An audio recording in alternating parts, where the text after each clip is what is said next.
We Catholics agree that only God can forgive and absolve our sins. We Catholics agree that there's only one mediator between God and man, and that is Jesus Christ. Kamusta mga katropa sa pananampalataya? Pag-usapan natin ang sakramento ng kumpisal. Meron akong former client na friend ko rin sa Facebook. Bilang protestante, he objects to the sacrament of confession. Sabi niya, there's only one who can absolve us of our sin, and that is God. He quoted 1 Timothy chapter 2 verse 5, which said, "For there is one God and one mediator between God and man, the man Jesus Christ." We Catholics agree that only God can forgive and absolve our sins. We Catholics agree that there's only one mediator between God and man, and that is Jesus Christ. But as members of the body of Christ, He allows us to share in His mediation. In Deuteronomy chapter 5, verses 23 to 27, Moses acted as a mediator in speaking to God for Israel. Also, in Exodus chapter 32, verses 7 to 14, Moses was pleading for Israel after they sinned.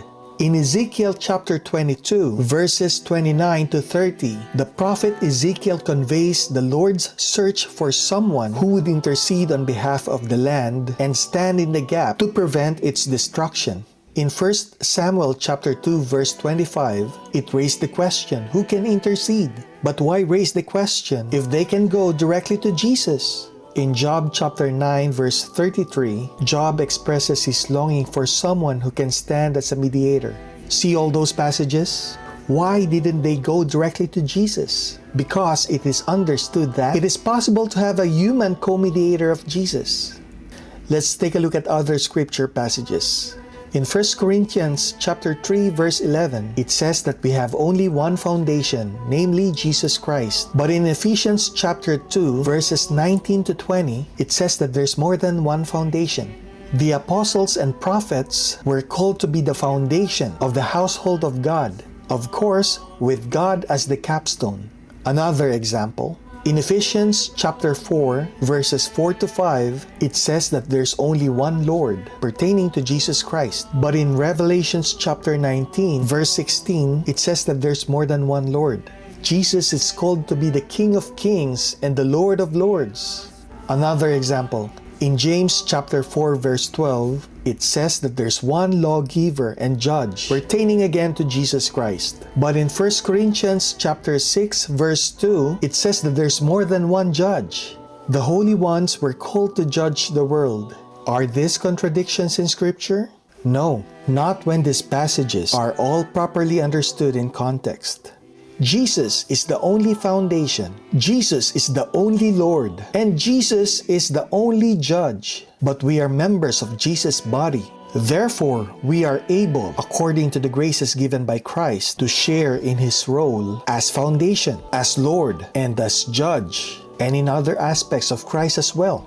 Another example, as a father, I share in God's role as Father by His grace. And so also we and the saints and angels in heaven can share in Christ's role as a mediator. The Bible says in James chapter 5 verse 16 that we confess our sins to one another. All of us Christians can agree with this. The Bible didn't say to confess our sins to one another except to a priest. See, if we confess our sins to one another, why not to a priest? We can ask priests for prayer, exhortation, strength, and most importantly, confession. The apostles were appointed by God to forgive and retain sins, and our priests received this authority through apostolic succession. We can read in John chapter 20, verse 23, "Whose sins you shall forgive, they are forgiven them, and those sins you shall retain, they are retained." This is how Jesus intended it to be. We have the Latin phrase in persona Christi, which means in the person of Christ. In Catholic theology, it signifies that a priest, when performing certain sacramental functions, is not acting on his own behalf, but is acting in the place of Christ, making Christ present through his actions. So in the sacrament of confession, it is Christ himself who forgives and absolves our sins. This season of Lent is the best time to receive the sacrament. I hope you have learned something today. Ako po si Francis. Samahan niyo po ako sa susunod pa para pag-aralan natin ang ating pananampalataya. Gloria Patri et Filio et Spiritui Sancto, sicut erat in principio et nunc et semper et in saecula saeculorum. Amen.